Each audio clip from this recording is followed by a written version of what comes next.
আপনারা দেখছেন 24 ঘন্টা ইন্ডিয়া টিভি, সর্বদা সবার পাশে সবার মাঝে। হঠাৎ করে রাতে আমাকে ফোন করলো এখানকার লোক। স্টাফ বলছে গিয়ে তোমার দোকান কেটে পড়ে যাচ্ছে। রাত্রি 2টায় উঠে আমি দোকান আসলাম, যে দোকানের কিছু কিছু মাল বের করতে পেরেছি। আক্রান্ততে পুলিশ প্রশাসন আমাদেরকে ঢুকে দিচ্ছিল না, কি বাই চান্স কোনো মতো মিক্স হয়ে যায়, ওই জন্য কি যান বেঁচে থাকলে অনেক কিছু হবে, ওই জন্য আমাদেরকে হালকা সালকা মাল বের করেছি দিয়ে আমরা এখন কি শুনলেন, কি রকম ভাঙন হয়েছে? রাত্রে স্রোত ছিল না, হঠাৎ ধসে পড়েছে মাটি, হঠাৎ করে বসে গেছে মাটি। আচ্ছা, অনেক দোকান বাড়ি ঘর কতগুলো দোকান ছিল? দোকান প্রায় 10-12টার মতন জলের মধ্যে তলিয়ে গেছে। কতটা দোকান ভাঙনের মুখে এখন? প্রায় ধরলেন 50-60টার উপরে। আচ্ছা, আর 10টার সঙ্গে সঙ্গে তলিয়ে গেছে? 10-12টার সঙ্গে সঙ্গে তলিয়ে গেছে জলের মধ্যে। এখন কোথায় যাবেন? এখন কোথায় যাবো, আমাদের তো কোনো নাই, আমাদের এখান থেকে আমাদের পেট চলে কোনো মতন। আচ্ছা, কিভাবে হলো এই ভাঙন, কি মনে করছেন, কেন হচ্ছে এই ভাঙনটা? কেন হচ্ছে কি জায়গা থেকে কাটছে, হঠাৎ কেটে গেল, কোনো নিশ্চয় পাওয়া যাচ্ছে না। ভাঙন রোধের কাজ হয়েছে? ভাঙনের কাজ হয়নি, বাদ হওয়ার পর থেকে আর কোনো কাজ হয়নি। আচ্ছা, বর্তমানে দেখছি কি আমাদের এখানে আর থাকার সম্ভাবনা নেই, সব কেটে যাবে। সরকার কিছু আমাদের কিছু সাহায্য যদি করে। ভাঙন রোধের কাজ নিয়ে কি বলবেন আপনি?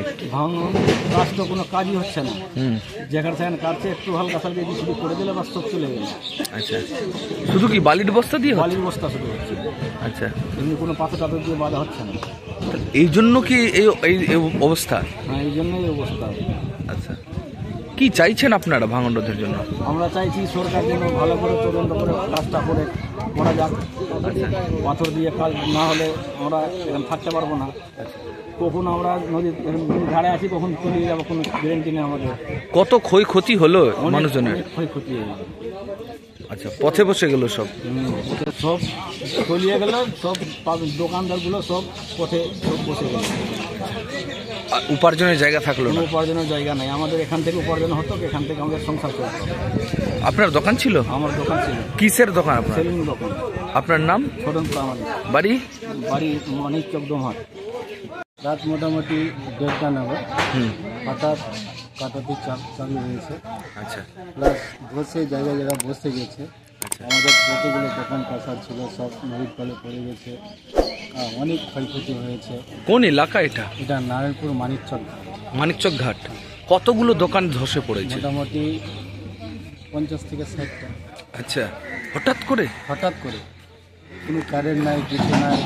আচ্ছা, কোনো পানির কোনো স্রোত নাই, অচানক।